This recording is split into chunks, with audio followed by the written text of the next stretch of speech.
Welcome here in this episode in which I'm going to talk about the movement tempo notation of Opus 40 number 1. That's a Beethoven sonata. That's a sonata we're going to cover this month in June 2017 in case you watch this much later.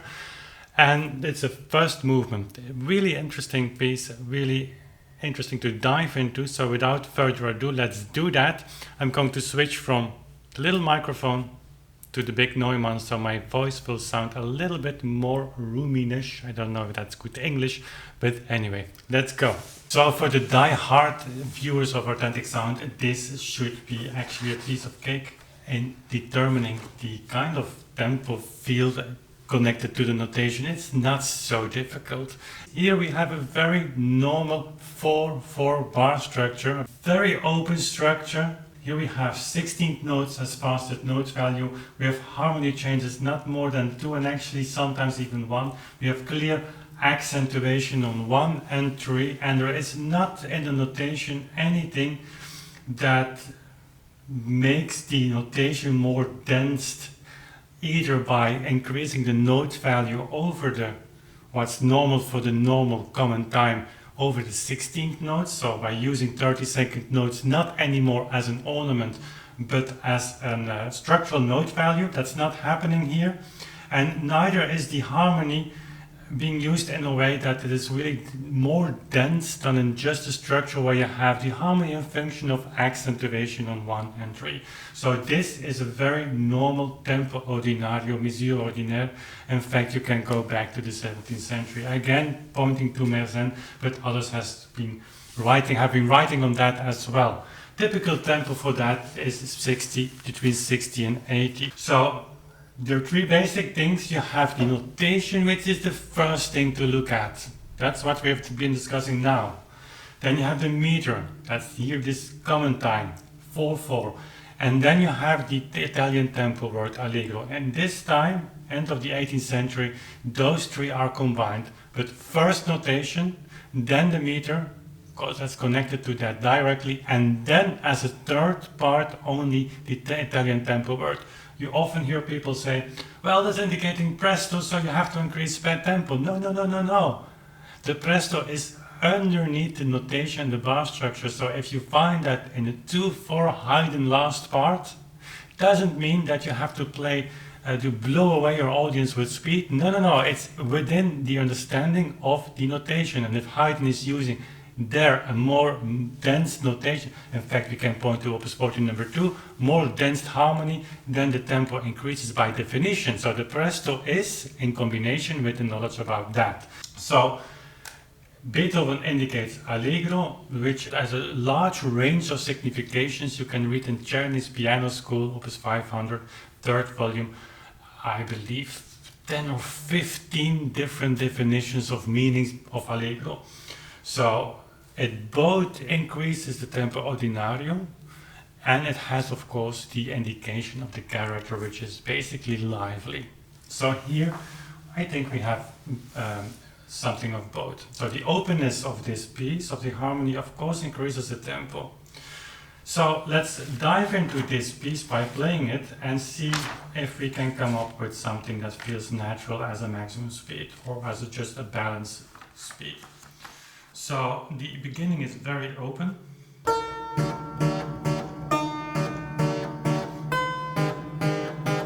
Of course I have my final tempo already in mind. Be aware of the fact that if you play in such a bar structure that you need to have 4/4 note feeling. It's accents, heavy accents on 1 and 3, but weak accents on 2 and 4. That alone is a kind of, from the notation, from within the notation, a kind of warning to prevent you from playing like this. Because if you would note this down as a composer, Beethoven had this in mind, I really think he didn't, then he probably would have chosen another notation. You hear 16 notes there, and you have this pulse.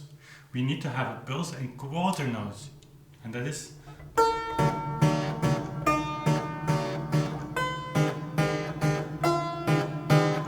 Coming then further, we see 16 notes, of course, increasing this and doubling the tempo, in fact.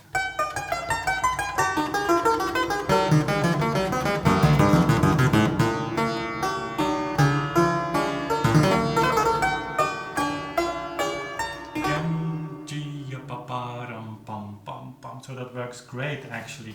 I just checked what tempo I am now. I don't know from my own playing what tempo it is, so I'm really curious together with you now. So I take my early 19th century metronome. This is an app developed by Melzel.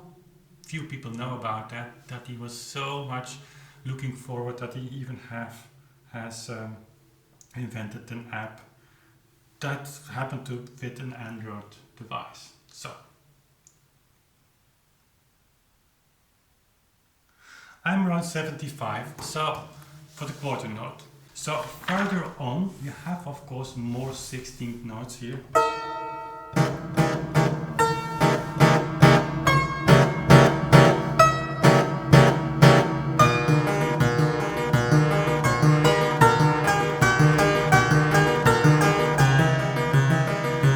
That works great here also.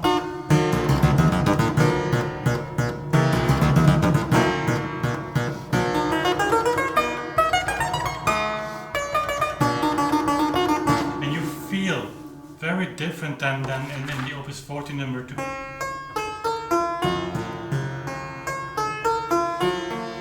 There you have this 8 note pulse. You very strongly feel the quarter note pulse. And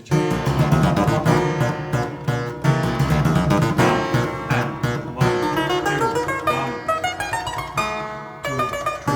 are difficult to count in English and other play.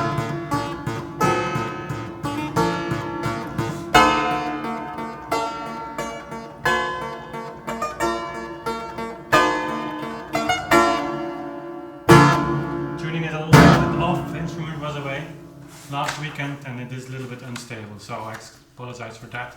Then we have the second theme. Let's try that in this tempo that we have now. 1, 2, 3, 4. So let's check if we still are about the same. 1, 2, 3, 4. Increase a little bit to 78. It's okay. And of course, while playing, you fluctuate a little bit. That's obvious.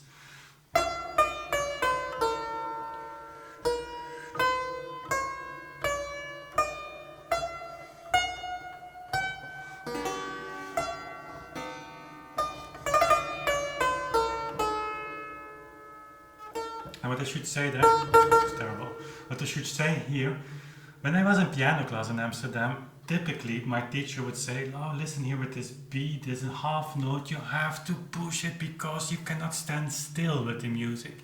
So we had to, and of course, if you try to start doing that, you increase the tempo a lot. That's one of the reasons that I really am so convinced that tempi went up in the 19th century because of this ever ongoing tempo rubato cantabile. Would end with Wagner, with the endless melody. He would forever, the melody goes on, and that only works when you have this ongoing rubato.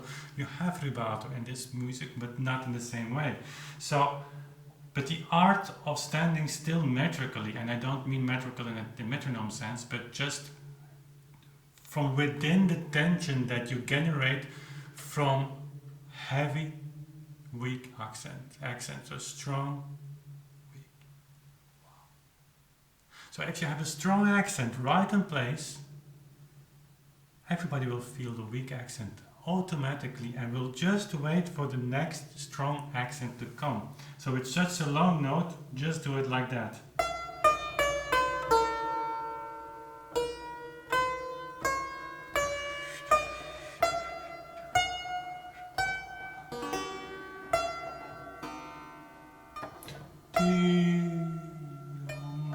It's really Italian cantabile opera.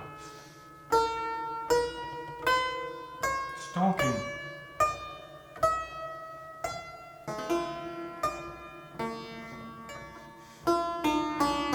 So typically, if you take an approach on that side, strong accent, weak accent, very natural feeling. You have to try this, really, this movement. That's such a calming effect that in such passages you have to be careful not to decrease your tempo. So that's the way I'm going to play that piece and record that piece this month for you. So this first movement, I have such a tempo around 76, 80, and of course I know what much this tempo is. Not surprisingly, 152 for the quarter note. That's exactly the double, unless you think and you believe it's not a belief system, but you take into consideration the periodic time indication, which means that the quarter note is indicating 2 points in order to measure time. So that you have the John, John, John, and then you have 76. That's exactly the same as I have. On the other hand, if you just consider 152 to be right, so it's either, and remember these are 8 notes, or this,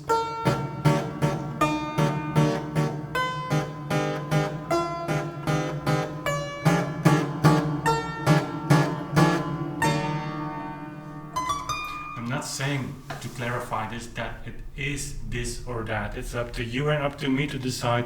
But if we do research on those things, of course, those metronome numbers, we have to include them, because aren't they interesting? Written by Czerny and Moscheles, both in the tradition, certainly Czerny, Moscheles, and even if Moscheles would never have met Beethoven, he was one of the greatest pianists of his time in the early 19th century, so it wouldn't be interesting to know how fast he played? Well, we have the speeds. So, and it happened to be my tempo, if you take it metrically. Now, the last thing was just a joke, of course, but it happens a lot that if I just take my tempo, go and check the metronome numbers, if I haven't written down in the score, that I'm not far off from the metrical understanding. And that's, of course, that's the main reason why I'm so pushing a little bit that theory, because I think it makes so much sense. Okay, hope you like this. If this is your first time, hit the subscribe button. We'd love to have you on our small community here that is growing and really active. Hit also the bell icon next to the subscription button. Then you get notifications by YouTube also for the live streams, where we of course have a greater interaction than just right now. I'm just talking to you through the camera. So the live streams are great to have interaction with each other. We will of course have 2 masterclasses. Masterclasses, I've called it like that because that's the official terminology to do that. Going more in detail on performances also for the other parts. So stay tuned for that. Thanks for watching, sharing this video with your friend, and we see each other very soon again. Bye.